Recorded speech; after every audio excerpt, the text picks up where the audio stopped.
right, yeah. So, I'm a home gym enthusiast, right? I love my home gym, and I started with really cheap, basic stuff, and I've cycled up and I've upgraded and upgraded. I remember talking about Mikolo, right? And so I want to talk about Mikolo because I've watched Mikolo a little bit. I don't watch him very closely, but I've seen the progress. So here's my thoughts. I started out with cheap equipment. Mikolo started out making cheap equipment. And like I see you right here, you have a 2x2 1-inch hole rack, right? Yeah. That's what it is. Yeah. I had a rack very similar to that. And it was fine. I'm glad it helped me build my home gym to the next stage. But I realized quickly that sort of rack is not sufficient for anybody like me. Every time you re-rack, that rack moves an inch. If I want and they say it'll hold 700 pounds. And I realize there's a big difference between holding 700 pounds and handling 500.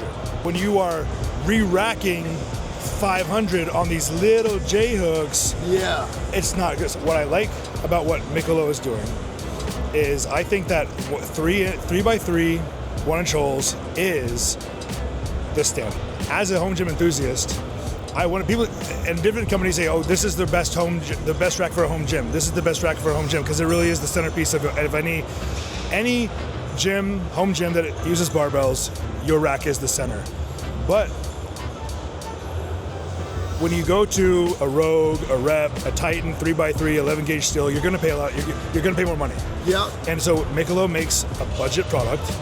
And so what they're doing, what they're doing now, is they're making a 3x3 1-inch rack with 12 gauge steel. Exactly. That really is, I think, suitable for everybody. I think they're actually doing something that can target. Like, I'm not a world-class lifter, but I lift more than most people.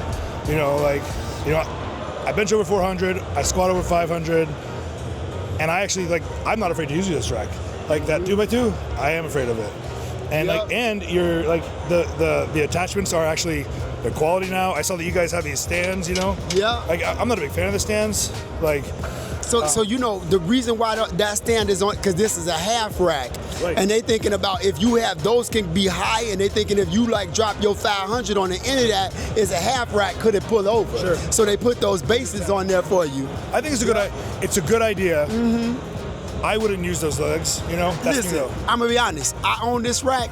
I hardly ever have them on the rack at all. Right. Because first, I love it being a half rack because it gets so tiny when they not out there, and it's in my gym, and I want the space. See, I've dropped 600 on my spotter arms. I have a half rack. I've dropped 600, and it was like nothing, right? Yeah. So I would bet 95% of the population could use these spotter arms without the leg. I am really delighted to see Mikolo and other similar budget companies making a rack when they say, hey, this is the squat rack that is good for everybody.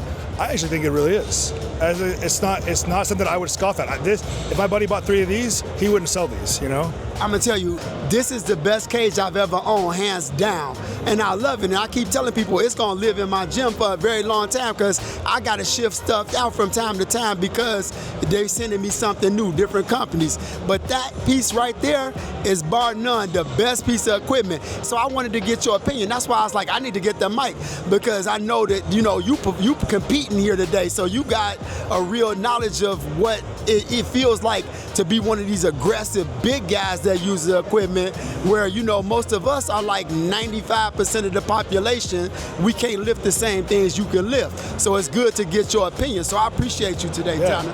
And dude, it's cool. You're a brand ambassador. Well, I'll double down why I think Mikolo is doing.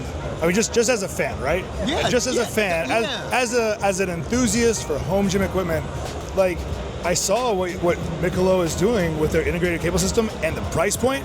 Why would you do anything else? Unless you care about brands and stuff. Anyway, I think it's good. Yeah. Hey man, I appreciate you taking time to talk. That was a lot, and I'm grateful for it. Thank you. We haven't had an interview like that, and it's great to hear somebody come through and be able to spit some knowledge because we get to share that with the people out there. Thank you. Yeah, let's go. Yep.